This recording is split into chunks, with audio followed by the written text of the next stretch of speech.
एक कहानी सुनना चाहोगे। शायद मेरा बोलने का तरीका शुरू में थोड़ा अटपटा लगे, लेकिन धीरज रखो, क्योंकि कहानी जितनी आगे बढ़ेगी उतनी ही आपके दिल को छू जाएगी। आप ये कहानी SFKGN टीवी पर सुन रहे हो, तो चलो शुरू करते हैं। अमीर का महल मगर तन्हाई शहर की सबसे ऊंची इमारत में राघव बास्टर का घर था। बाहर से महल, अंदर से सुनसान। एक दिन उसकी बेटी रोते हुए बोली, पापा, मेरे स्कूल में डांस था, आप आए क्यों नहीं? बेटा गुस्से में बोला, पापा, सबके पापा आए थे, सिर्फ आप नहीं आए। आपको सिर्फ पैसे कमाने की पड़ी है। बीवी भी चुप न रह सकी।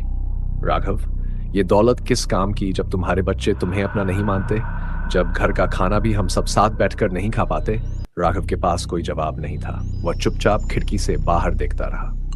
गरीब का टूटा घर, मगर खुशियां शहर के किनारे बस्ती में। रामू का परिवार त्योहार मना रहा था। उसकी झोपड़ी में बिजली नहीं थी तो बच्चों ने मिट्टी के दिए जलाए। नए कपड़े नहीं थे तो माँ ने पुरानी साड़ी से बच्चों के लिए छोटे कपड़े सी दिए। बच्चे कूदते खेलते बोले, माँ देखो, ये सबसे अच्छे कपड़े हैं। रामू की बीवी मुस्कुराई, हमारे पास कम है लेकिन प्यार बहुत है। रामू ने बच्चों को गले लगाया। खुशियां पैसों से नहीं, दिल से बनाई जाती हैं। दोनों की मुलाकात। राघव एक शाम परेशान होकर बस्ती में आ गया। उसने देखा रामू का परिवार दिए जलाकर गाना गा रहा है। बच्चों के पास खिलौने नहीं, लेकिन उनकी हंसी आसमान तक जा रही थी। राघव ने धीरे से पूछा, रामू, तुम्हारे पास न पैसा है न आराम है, फिर भी तुम सब इतने खुश कैसे रहते हो? रामू मुस्कुराकर बोला, साहब, खुशी दौलत से नहीं, संतोष और साथ से मिलती है। हम जो है उसी में जीना सीख गए हैं। रामू के बूढ़े पिता ने कहा, बेटा, दिल का सुकून सबसे बड़ा खजाना है, बाकी सब तो बस दिखावा है।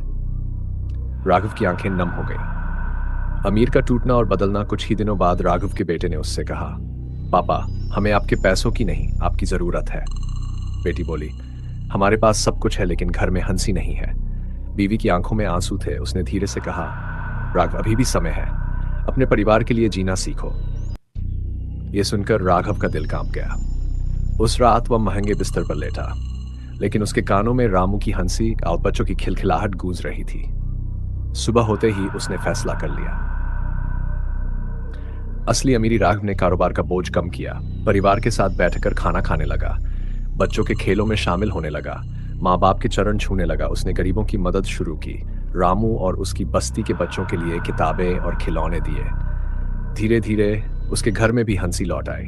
बीवी ने मुस्कुराकर कहा, राघव, अब हमें असली सुख मिल गया है। बच्चों ने दौड़कर कहा, पापा, अब आप हमारे हीरो हो। राघव ने मन ही मन सोचा, सच्ची दौलत तो यही है, सुकून, प्यार और संतोष।